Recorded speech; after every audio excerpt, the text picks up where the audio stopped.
Welcome back to the channel. In today's video, we're going to be doing something similar to the video that we did with the XM4 not too long ago. We're kind of explained how it is very versatile and that it could be used as an SMG, as a mid-range sniper support option, as well as a long-range option. So we're going to go ahead and follow those similar trends with the Cold War AK47. It is great as an SMG if you know how to use it, its strengths and weaknesses, as we'll talk about. As a sniper support, it's probably the #1, or at least my favorite sniper support option in the entire game.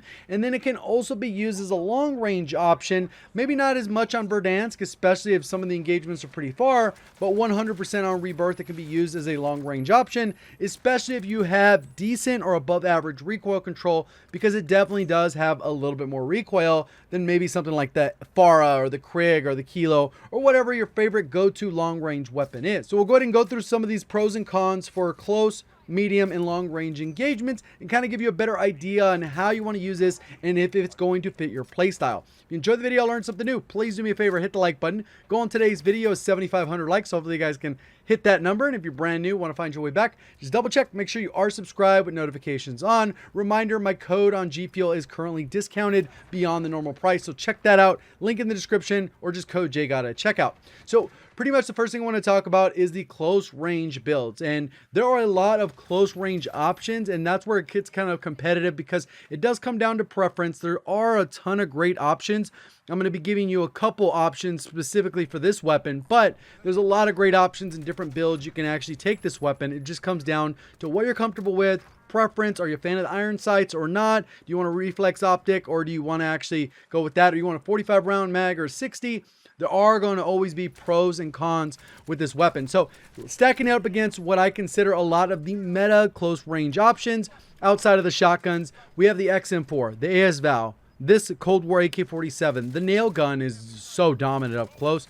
Cold War MP5, LC10, PPSH, MAC-10, Milano. There's tons of other weapons you can add on this because the TTKs have a good range around there where you can kind of really throw in whatever you enjoy. If you want to rock the Cold War AK47, you can see the fire rate comes out pretty poor in this specific scenario, and it gets beat out pretty much by everything in terms of fire rate for close range, except for the nail gun, which was recently added, and the Milano that just kind of became part of the meta with that recent balance change. In terms of aim down sight, it's not particularly fast. You can kind of see it's right in the worst. It's one of the worst. It's up there with the Cold War MP5. There are ways you can get the Cold War MP5, but based off the most common meta builds that most people are using, that particular ADS is a little bit slower on the Cold War MP5. And that's kind of where it falls in line. So it's definitely within the range of the SMG builds that you're going to see most people use. Then when it comes to the TTK, sometimes you get 500, as you can see there. Sometimes you get 600, and that's regardless if it's up close or at long range. Kind of similar to how the AMAX benefited from this as well, where it just depends on how many chest shots you're hitting, how many headshots, and you can realistically get both of those TTKs. But because of that fire rate, it's a very unforgiving, 100 milliseconds between those shots. If you start missing, it's 100 milliseconds, 100 milliseconds, 100 milliseconds. So that's where the rate of fire really penalizes you. And you can see the TTKs of a lot of the other weapons. Most are around 530 all the way up to about 600. So it's on both sides of that. It's on the lower end as far as how fast it is, and it's also on the slower end with how slow it is. But you got relative consistency in terms of range. It's just a matter about how you want to use the weapon. And right here, you can see that you got a lot of great options. It just comes down to what your preference is. But if you want to use it as an SMG, maybe take off the suppressor, get a little bit faster, aim down sight, but then you're not going to have as much bullet velocity. You kind of got to pick your poison. You can't have it all with the AK-47. You start stacking up too much stuff, you're not going to have recoil, you're going to have bullet velocity, but then you're going to be really slow. Well, then you have bullet velocity, and then you're fast enough, but then the recoil is out of control. And then, or you don't have a big enough mag to deal with multiple people. So you got to kind of pick what works for you. And that's kind of these rifles that are used as SMGs. You kind of have to do that. You have to pick what makes the most sense, especially if you need an optic. Boom, there's another attachment that has to go out the door that could benefit you in another way because you don't want to get caught with an opponent drop shotting. So let's go ahead and talk about the class setup for the AK-47. So when it comes to the Cold War AK-47 as an SMG, it has several different builds. You can go with the GRU suppressor and then maybe not put on anything else, But what I've seen a good amount of people do, I'm not really a fan of it as an SMG, just because it's a little bit slower for me, and if the gun has to be aiming down sight faster, or I end up losing a little bit more gunfights. I don't have the fastest reflexes, so I'm gonna be honest about that. I know some people do go the Spetsnaz RPK. They don't run it under barrel. They go the 45 round mag. They do the skeletal stock, and then they put on the Tiger Team Spotlight, so you got maximum mobility. And then they put on like the elastic wrap, and this gets you about as good as it's gonna get in terms of bullet velocity, range, recoil management. You're offsetting the aim down sight by having a smaller mag, which doesn't penalize your aim down sight, and then having the Gfuel elastic or the serpent. That is the main go-to. If you wanted to try and go maybe a different route, what you could do is maybe go the suppressor route, drop the RPK barrel. Now you're not getting any help with as far as recoil goes, and you still kind of have a similar build, a little bit less popular, but you do get the suppressor thrown in. If you need a little bit of help with the optic, I would drop the Tiger Team, and then I would put on the Microflex LED. And this goes the same thing if you want to deselect that one and then go to the RPK. This is also a very acceptable one, keeping in mind that you will be popping up on the mini-map when you're firing your weapon. Let's go ahead and talk a little bit more about the sniper support builds and how those compare to against each other. So sniper support, there are a little bit fewer options just because there are some that you can use, but you kind of need a weapon that can both get kills relatively fast up close as long as you're accurate.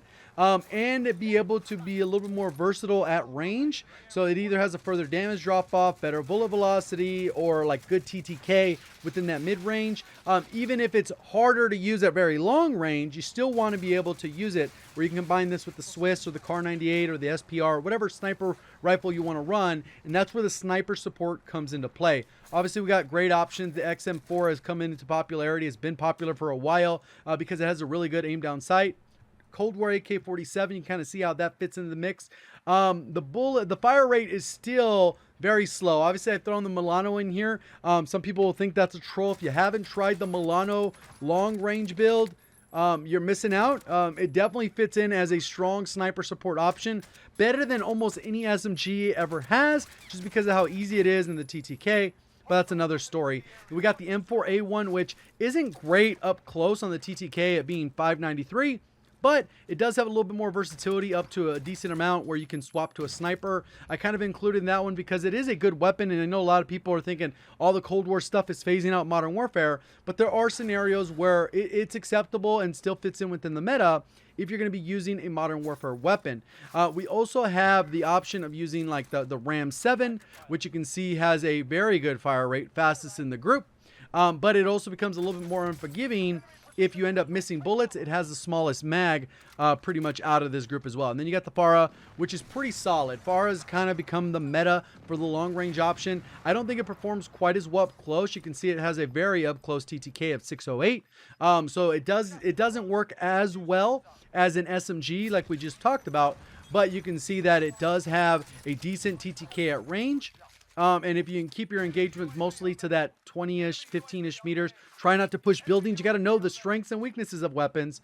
You're going to be able to excel. Cold War AK47 still has a ridiculous TTK up close, and it has a ridiculous TTK at range in that mid-range. And that's why I think it becomes the #1 sniper support option, even over the Ram 7.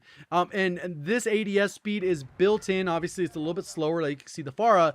This is with the 60 round mag. If you're playing solos, duos, trios, you can generally get around away with the 45, even if quads, if you're particularly good with the sniper, and you're very good about your ammo economy, because the reload speed on the AK-47 is relatively fast, so that if you run out of the bullets, you can reload relatively quickly to get back into the gunfight and then challenge the next person, because the damage per mag, even at 45, pretty solid. So it does get a little bit faster, closer to like 290, if the ADS does not have that 60 round and instead has a 45 round mag. So kind of gives you a good comparison of there where it fits in. Obviously the recoil can be challenging, but the great part about sniper support, you're not challenging people at 100 meters. You're not challenging people a lot of times at 60 meters. That's where you pop out the sniper.